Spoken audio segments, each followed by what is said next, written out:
नमस्कार, इस वक्त आप देख रहे हैं इंडिया 24/7 लाइव टीवी। मैं हूं आपके साथ मधुमिता।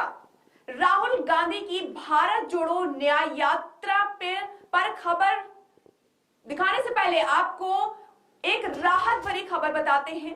आपको बता दें कि कांग्रेस नेता राहुल गांधी मानहानि मामले में आज यानी 20 फरवरी को यूपी के सुल्तानपुर की एमपी एमएलए की विशेष अदालत में पेश हुए। कांग्रेस नेता ने अदालत में सरेंडर किया, जिसके बाद कोर्ट ने उन्हें जमानत दे दी। अदालत ने उन्हें 30 से 35 मिनट के लिए हिरासत में लिया। उसके बाद उनकी जमानत याचिका प्रस्तुत कर दी। आगे की तारीख अभी नहीं दी गई है। फिलहाल उनके वकील ने ये कहा है कि वो निर्दोष है और उन्होंने कोई मानहानिकारक बयान नहीं दिया है। मानहानि का ये मामला केंद्रीय गृह मंत्री अमित शाह के खिलाफ कथित आपत्तिजनक टिप्पणी से जुड़ा हुआ है।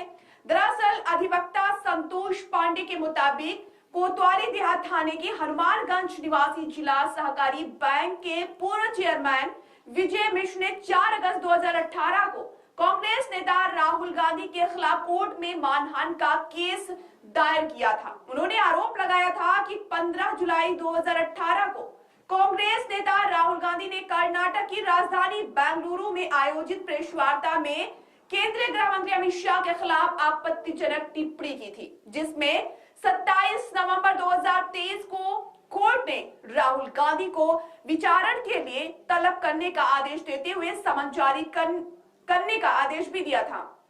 इसके पहले 18 जनवरी को इस मामले में सुनवाई हुई थी, लेकिन राहुल गांधी पेश न हो सके थे। उनके अधिवक्ता ने कोर्ट में 2 प्रार्थना पत्र पेश कर एक समन आदेश की कॉपी और दूसरा अगली सुनवाई का मौका मांगा था। तो आइए अब जिक्र करते हैं राहुल गांधी की भारत जोड़ो न्याय यात्रा का।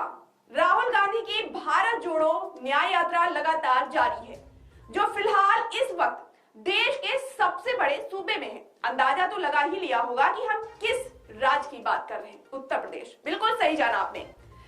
25 फरवरी तक उत्तर प्रदेश में ही ये यात्रा चलेगी। ये जानकारी कांग्रेस महासचिव जयराम रमेश ने हाल ही में दी थी। लोकसभा चुनाव को लेकर सियासी बिसात बिछाने जाने लगी है।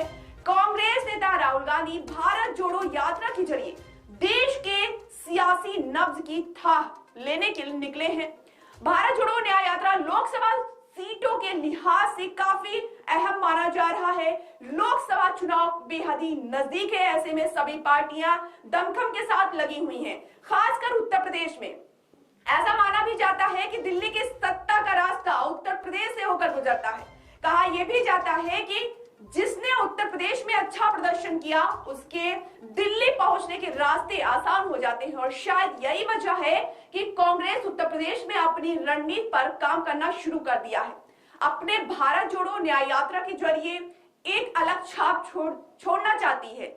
आपको याद ही होगा कि राहुल गांधी ने 14 जनवरी को ये यात्रा मणिपुर के इम्फाल वेस्ट से शुरू की थी और ये न्याय यात्रा 20 मार्च तक चलेगी और 15 राज्यों के करीब 6700 किलोमीटर की दूरी तय करेगी।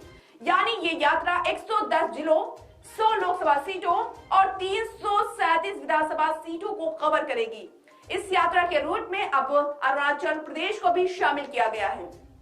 बता दें कि भारत जोड़ो यात्रा पिछले 7 सितंबर को कन्याकुमारी से शुरू हुई थी, आपको याद भी होगा, और 30 जनवरी को जम्मू कश्मीर के श्रीनगर में लाल चौक पर इसका समापन हुआ था।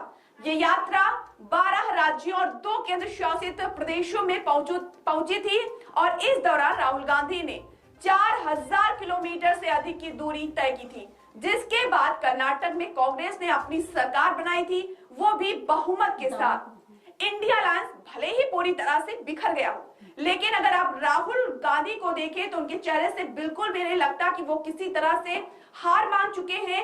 राजनीतिक लड़ाई में वो हार मानने वालों में से नहीं है। वो अपनी इस यात्रा के जरिए लोगों का या यूं कह ले कि जनता पर अपनी एक अलग छाप छोड़ने की कोशिश कर रहे हैं। कांग्रेस के पुराने किले की बात करें, यानी कि अमेठी या रायबरेली में इस यात्रा के दौरान समाजवादी पार्टी के प्रमुख अखिलेश यादव के शामिल होने की संभावनाएं थी। खुद अखिलेश यादव ने भी कहा था कि यूपी के इन दोनों राज्यों में वो शामिल होंगे, लेकिन जब यात्रा अमेठी पहुंची तो अखिलेश यादव शामिल नहीं हुए। अब सूत्रों से मिली जानकारी के मुताबिक अखिलेश यादव रायबरेली में भी इस यात्रा में शामिल नहीं होंगे। इसके पीछे बड़ी वजह है वो ये कि अखिलेश यादव ने एक दिन पहले ही दो टूक कहा था कि अगर कांग्रेस के साथ गठबंधन फाइनल नहीं हुआ वो राहुल गांधी के साथ रायबरेली की यात्रा में शामिल नहीं होंगे। अखिलेश की पार्टी ने कांग्रेस को 17 लोकसभा सीटों का फाइनल ऑफर दे दिया था। कांग्रेस और सपा नेताओं के बीच सोमवार देर रात तक बातचीत हुई, लेकिन सीटों पर सहमत नहीं बन पाई।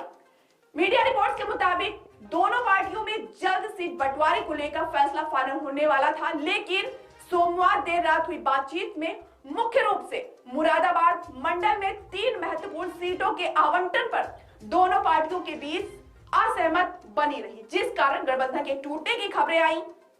इस तरह से अगर देखा जाए तो उत्तर प्रदेश में भी कांग्रेस और समाजवादी पार्टी के बीच महत्वपूर्ण गठबंधन टूटता हुआ नजर आ रहा है, या यूं कह ले कि उत्तर प्रदेश में भी इंडिया अलायंस पूरी तरह से बिखर चुका है। सपा और कांग्रेस के बीच अभी तक सीट शेयरिंग पर फाइनल की सहमत नहीं बन पाई है और इसका असर दोनों ही दलों के रिश्तों और राहुल गांधी की यात्रा पर भी पड़ता हुआ नजर आ रहा है। इस यात्रा के जरिए दलों के बीच एकजुटता दिखाने का एक बहुत बड़ा मौका था जो खोता हुआ नजर आ रहा है। दोनों दलों के बीच कुछ सीटों को लेकर पेच फंसा हुआ है। दरअसल कांग्रेस वजह इसकी जो है हम बताते हैं, मुरादाबाद और बलिया की सीट मांग रही है कांग्रेस, लेकिन सपा इसके लिए बिल्कुल भी तैयार नहीं है। कहा यह भी जा रहा है कि मुरादाबाद को लेकर समाजवादी पार्टी समझौते के मूड में बिल्कुल भी नहीं है। कांग्रेस भी मुरादाबाद सीट के लिए अड़ी हुई है। जानकारी के मुताबिक कांग्रेस बिजनौर की भी सीट चाहती है, यानी कि वह 3 सीटें मांग रही है जिस पर कांग्रेस अड़ी हुई है, लेकिन सपा इन तीनों सीटों को देने के लिए बिल्कुल भी तैयार नहीं है। लंबी चर्चाओं और अधिकांश सीटों पर आम सहमत बन गई थी, लेकिन दोनों पक्षों के गठबंधन की स्पष्ट इच्छा के बावजूद बातचीत में मुरादाबाद की सीटों पर परेशानी खड़ी हो गई और फिर जिस पर कोई भी पक्ष पीछे हटने को तैयार नहीं था। फिलहाल दोनों दलों के बीच 17 सीटों पर सहमत बन चुकी है। इनमें आपको बता दें, अमेठी, रायबरेली के साथ ही वाराणसी, प्रयागराज, देवरिया, बांसगांव, महाराजगंज, बाराबंकी जनपद, कानपुर, झांसी, मथुरा, फतेहपुर सीकरी, गाजियाबाद, बुलंदशहर, हाथरस और सहारनपुर लोकसभा सीट शामिल है। पेच 3 सीटों पर ही फंस रहा है, बलिया, मुरादाबाद और बिजनौर। दोनों के ही दल इन सीटों के लिए अड़े हुए हैं। ऐसे में देखना होगा कि गठबंधन में इन सीटों का पेच सुलझाने के लिए किस तरह और क्या रास्ता निकलता है।